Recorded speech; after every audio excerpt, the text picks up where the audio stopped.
In 1992, Infogrames gave the world a scare with the launch of Alone in the Dark for the PC.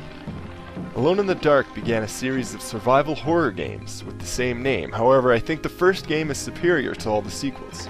There are a couple reasons that I feel this way, and they're as follows.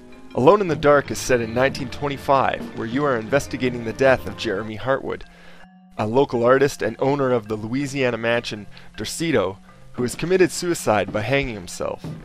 Although the death of Hartwood seems suspicious, it is surprising to no one since the mansion is suspected to be haunted by an evil power. It is up to you to solve this mystery and put the demons of Dorcito to rest. The game elements are based on survival and investigation rather than combat. The puzzles throughout the game are somewhat intuitive, and they can be solved with a little trial and error.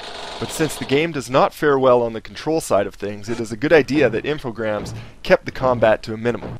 However, combat only plays a partial role in the gameplay. For example, the total number of zombies throughout the entire game is only about a dozen, and many opponents can be beaten by solving a particular puzzle rather than a straight fight. Indeed, a significant number of opponents cannot be killed. Much of the game involves exploration and puzzle solving and searching the house for clues to advance the story and learn more about what had happened before your arrival. Alone in the Dark also has non-linear gameplay. You are given the option to choose your character at the start of the game. You can assume the role of Edward Carnby, a private investigator who is sent to find a piano in the loft for an antique dealer, or Emily Hartwood, Jeremy's niece, who is also interested in finding the piano because she believes a secret drawer in it has a note in which Jeremy explains his suicide. As either Carnby or Hartwood, you go to the mansion to investigate. As you enter the house, the doors mysteriously slam shut behind you, and reluctantly, you continue up to the attic. In that room is where the action begins. Now, it doesn't matter what character you choose. I just thought I would give you some background, but what is nice about the game is that you can solve the puzzles in different orders each time you play the game. There is also an amazing theme throughout Alone in the Dark, and this is the reference to H.P. Lovecraft's Cthulhu mythos. The game is dripping with references to all sorts of demons, monsters, and mystery common throughout Lovecraft's work, and I find this very intriguing as they do a great job of revealing the story through an extensive series of notes and novels throughout the game. And they're all heavily influenced by Lovecraft.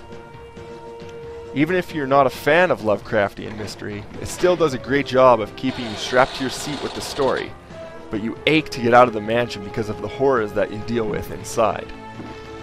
Alone in the Dark is the grandfather of all survival horror games, since it was the first to use three-dimensional polygons in a 2D environment, and it took the industry by surprise with such technical prowess. As mentioned, the game is mainly puzzles with some combat scattered throughout the mansion, and it is your job to hopefully solve the mystery of Jeremy Hartwood's suicide and get out alive. You'll find yourself getting killed repeatedly, and the game is not forgiving in the sense that failing to complete certain puzzles will cause you to start the game over or load a save file. The controls are terrible and the combat is tough, so why does this game even deserve to be on the list? Alone in the Dark is grounded in an amazing story, and took a chance by being the first to do many things. If you can get past the dated graphics and game mechanics, then you will find that you have a real mystery adventure on your hands that is set in a very interesting world. Although it spawned a series of inferior sequels, Alone in the Dark is a dramatic masterpiece that set the stage for the horror genre for years to come, and should be played by any survival horror fan, even at least to pay your respects.